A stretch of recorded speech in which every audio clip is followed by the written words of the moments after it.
Our integrity is everything. But we will always ensure the safety of all of our protectees that we have. We need to attract diverse candidates, and that diversity is just part of this agency and giving opportunities to everybody. I love that they reached out to Tyler Perry. On the one hand, Kimberly Cheatle, the director of Secret Service, and CBS sells Secret Service as an agency comprised of the very best of the very best. Drivers show us how they work. So this would be if you're running away from something in traffic? Well, this could be to get out of the area. Maybe the motorcade's under attack. Whoa! So we're going to get out of here in a hurry. Okay, we're at a roadblock right now. There we got back With up. maneuvers like J-turns. About face and keep it moving. However, on the other hand, under Cheatle's rule, Cheatle, who was appointed by Biden, there's another contradictory agenda inside the agency. An agenda that has nothing to do with being the very best and everything to do with ideology. In this video, I'll emphasize the problems with Cheatle's statements and the problems with journalism and many of the 5-minute news features that people are being fed around the world. In the following, Cheatle gives people the impression that she is strictly professional and not an ideologue. What we're about to see is also typical of much or most news coverage. They start with Ethos Appeal, making the person in question seem competent and credible, in order to make the ideology, the thing that isn't grounded in facts but politics and emotions, easier to digest. One of your predecessors said training without a White House replica is like training for a basketball game without hoops. Absolutely. That's why she wants Congress to fund a replica White House for training. Your team has gone to an unusual place as part of the research on how to build a mock White House. I'm thinking about a Hollywood-related place. They visited Tyler Perry's production studios in Atlanta, which has a replica White House. He was gracious enough to allow us to take a tour of it. And she served on then Vice President Biden's protective detail. He named her director in mid-2022. Now that CBS has the framing in place with Cheatle as the competent director who wants the best training facilities for her employees, which makes her seem credible, they then move on to the only part of the news feature that features a hint of criticism. Notably, this criticism isn't the main focus of the news feature. Notice how the interviewer handles Cheatle's answers, or doesn't handle them. Amid a swirl of controversy over the agency deleting nearly all of its text messages from January 6th, the agency says that was due to a data migration. System migrations happen, but I think for a lot of Americans, it just doesn't pass the smell test, given the timing and the volume of messages deleted. Well, it's unfortunate that that would be the assumption that people would make. Our integrity is everything, and there was nothing nefarious attached to that. According to the argument model, what Cheatle's saying isn't even an argument. An argument needs to have a claim and grounds. Cheatle is merely making claims. Simply saying that their integrity is everything doesn't prove that it is. Besides, this generic claim that Cheatle could use as an excuse for everything fails to deal with the specifics of the question. With the word unfortunate, she doesn't acknowledge the concern people have. On the contrary, she makes the concern sound out of place, if not downright preposterous. Next, the issue is about the misconduct inside the agency, such as drunkenness. We've implemented a number of things. I've made sure that the workforce knows that misconduct won't be tolerated. We ensure that there's a full investigation that's taken place whenever there is an allegation. If we need to put a person on admin leave or revoke their security clearance, we'll do that. So they've implemented a number of things. Really? I'm sure glad that everything in this news feature is so specific. Once again, these are claims. Do we hear any critical follow-up questions? Anything that contradicts Cheatle's narrative? Of course not, because this is about highlighting Cheatle's ethos. So she'll revoke someone's security clearance for misconduct. Sounds great, right? Well, she'll grant someone security clearance based on the person's innate characteristics. So that's not so great. To expand hiring, they're aiming to have 30% women recruits by 2030, and even allowed YouTube influencer Michelle Carre to train with agents. I like how they make it sound like that's a good thing, as if the purpose of Secret Service is to make each individual agent feel empowered. It's worth noting that this news feature doesn't challenge the controversial proposition of hiring people based on their innate characteristics, as if this is a way to expand hiring that benefits the people that Secret Service agents are there to protect. So during the rally attack, were Trump and everybody at the rally supposed to think, this is bad, but I'm so glad that Secret Service is diverse? With this kind of reasoning, what's to stop someone from suggesting that there should be an equal number of left and right-handed people in the Secret Service, because their brains are structured differently? But I'm very conscious, as I sit in this chair now, of making sure that we need to attract diverse candidates and ensure that we are developing and giving opportunities to everybody in our workforce, and particularly women. Cheatle's initial formulations point to problems phrasing this the right way, as indicated by her hesitation markers. Unnecessary or obvious details. As I sit in this chair now, an overemphasis of making sure that we need to, before finally mentioning the group she wants to give preferential treatment to, and particularly women. This indicates stalling, reluctance to mention the specifics of her equality of outcome mindset. Furthermore, as evidenced by Cheatle's word choice and intonation, and giving opportunities to everybody in our workforce. There's a presupposition in her ideological statements that should be noted. The presupposition that there aren't already such opportunities, even though Western nations have had equality of opportunity, and more than that, for decades. And equality of opportunity is the issue here, because unlike equality of outcome, which is what Cheatle unapologetically strives for, equal opportunities mean that everybody has the same chance to succeed at something. It doesn't mean that standards are lowered to make sure that everybody succeeds. That's the difference between equality and equity. I've said this for so many years, and I hope that it starts to land, but I think we can all agree that representation matters. And, you know, the key thing that I think needs to be focused on in terms of equity is that it's not a zero-sum game. Just because someone else has the same advantage that you do doesn't mean that you're losing anything. And it actually creates an environment that is so fair, but also inclusive. I was at a dinner and heard you speaking about diversity. You've introduced a bill, C-25, to increase female representation on boards. But it seems to me, Mr. Prime Minister, tell me if this is the goal, to essentially sort of shame corporations into doing it. You nod. That's exactly it. Forcing a level of transparency and making people actually explicitly say what their plan is to bring more diversity into their boards.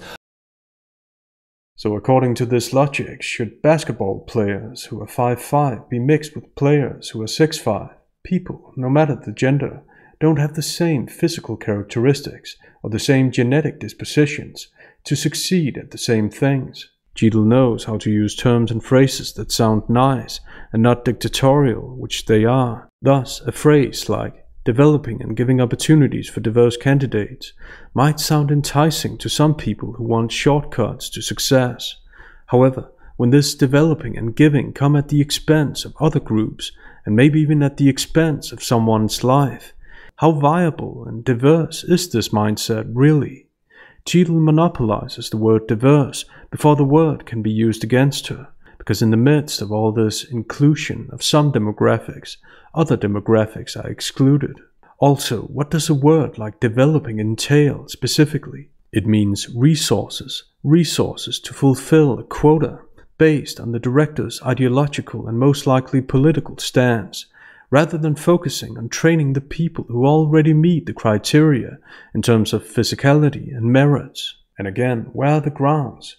What's the causal relation between Cheatle's brand of so-called diversity and a safer, better Secret Service? Where's the interviewer's doubt about Cheatle's extreme presuppositions?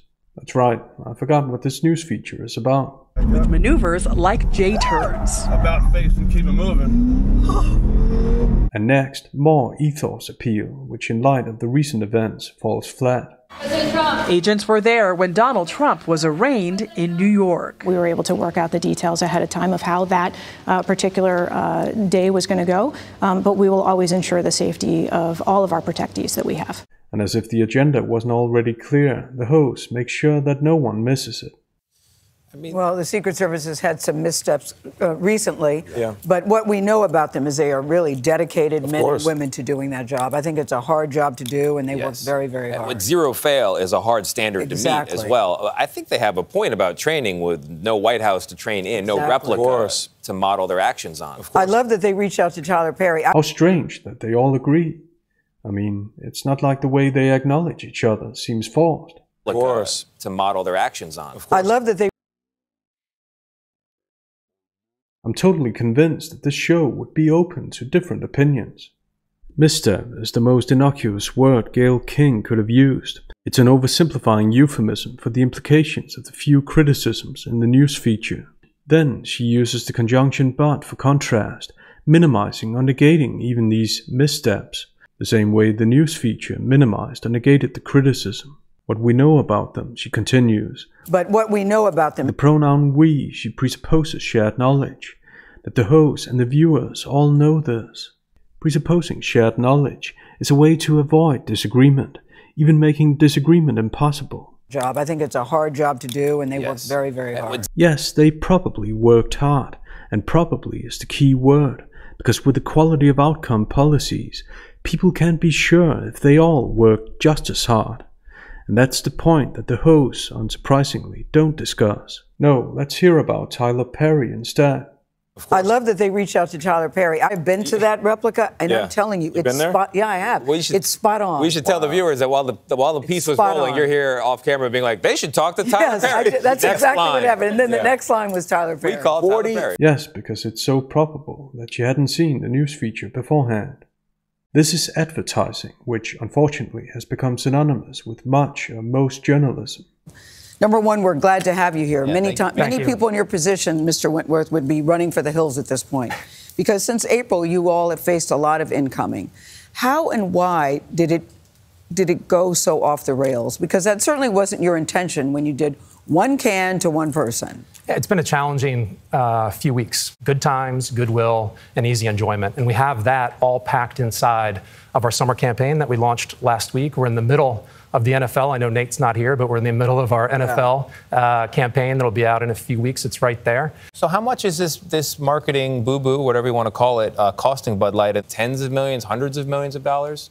We're focusing on investing behind the brand right now. So we're actually increasing the investment on Bud Light 3 times.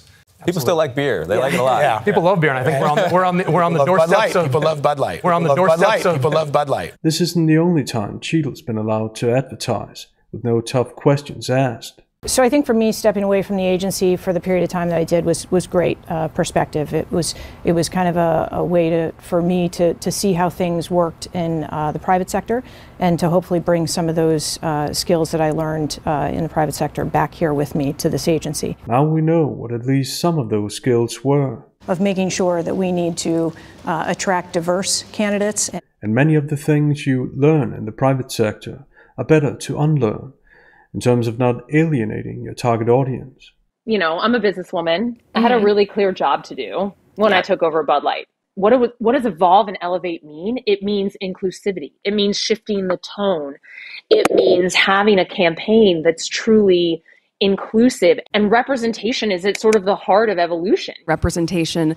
Bud Light had been kind of a brand of fratty, kind of out of touch humor, and it was really important that we had another approach. But way to make stepping away sound like a positive thing. So I think for me, stepping away from the agency, and I know for me, even though I was only gone a year, it was still, there was a catch up that I had to do. And so I think that I was able to hit the ground running faster than maybe some external candidate would have been able to do. Despite Cheatle's self-confidence and in light of the recent events, it sounds like Cheatle hasn't quite hit the ground running yet. I think one of the things that certainly drew me back to the Secret Service is the extraordinary commitment and devotion to mission that this agency has. It's unequivocal. And devotion to ideology, which could have negative consequences for a given mission if the people they hire aren't the very best of the very best and aren't hired on the exact same terms. I think from a leadership perspective, it's more of an empowerment and bottoms-up approach. Hit the ground running and empowerment. I feel like I've heard this before. It's well known you've championed the empowerment of women and young girls. And how do you hope to continue that work with the Royal Foundation? Yes, I mean, I think that knowing that I've just been here for 3 months, right? And in that amount of time, but with that said, for me, it's very important to, once you hit the ground running, even if you're doing it quietly behind the scenes, which is what I've focused my energy on thus far, I guess we wait a couple months and then we can hit the ground running. Rwanda has the highest percentage of female political participants of any other country in the world, so 64%. Yes, so many of the men were lost in the genocide, so it gave women an opportunity to either succumb to that or to then find some strength and then mobilize in a way that was really empowering. And I think that's specifically what they've done, which is a great benchmark for what women all over the world could be doing. It's the same new management speak, like they've all been reading the same handbook of platitudes, great lessons from the private sector. I can't wait to hear more. Because we want to be effective in what we do, because it's the best thing for our agency and certainly for our country, for our operations. Yes, because being effective just rhymes with spending resources and developing opportunities for equality of outcome. Sure that we are developing and giving opportunities to everybody. Doing what's best for the country or doing what's best to meet ideological demands. That's the question they aren't asked. To run that way. So I think this agency does an extraordinary job of developing leaders. From a very early stage, we hire agents and officers and we put them in positions of authority and we enable them to make decisions, and that does develop some great quality leaders, and our agency is full of them. Sounds great, but I just know there's going to be an ideological twist to this. And I look forward to a day where we're able to talk about this agency and whoever is leading this agency and not have to distinguish, oh, they're the second female or the fifth or the sixth, and that diversity is just part of this agency, and it's not even thought about. That was. Thank you. And it's the buzzword, diversity again. I'm a big believer in that. Whether you call it diversity or inclusion. Cheatle claims she looks forward to the day when people don't focus on gender, while she's literally spending time, money, and energy on advocating for gender. Irony doesn't get better than this. Irony to the point of projection. And as if Cheatle's statements weren't enough to make people doubt the real intentions of an agency that started to protect them in the best way possible, supposedly. The following is how Secret Service officials handle concerned questions. No one from the Secret Service has publicly decided to take questions about what happened, and I just don't understand how anyone would think that that's okay. So my role in the Secret Service is the RNC coordinator, so that is my purview. Any questions regarding yesterday's event can be directed to our Public Affairs Office out of DC. Yes, I'm sure you'll get a clear answer there. As a result of that, you just raise all sorts of questions about why the Secret Service is not willing to answer questions. So again, I'm the Secret Service's RNC coordinator, so I can speak to the RNC security planning. I'd refer any questions regarding yesterday's incident to our DC Public Affairs Office. Yes, because of course she can't answer anything that relates to the agency she works for and represents. Most companies and organizations around the world are so busy promoting ideology, promoting what they've learned from their new management handbooks, that they don't see or don't care that in the process they alienate the very same people they claim to care about in ads. Whether it's ads on social media or news shows that aren't about journalism. That's it for now. If it's your first time here, subscribe for more videos. Until next time.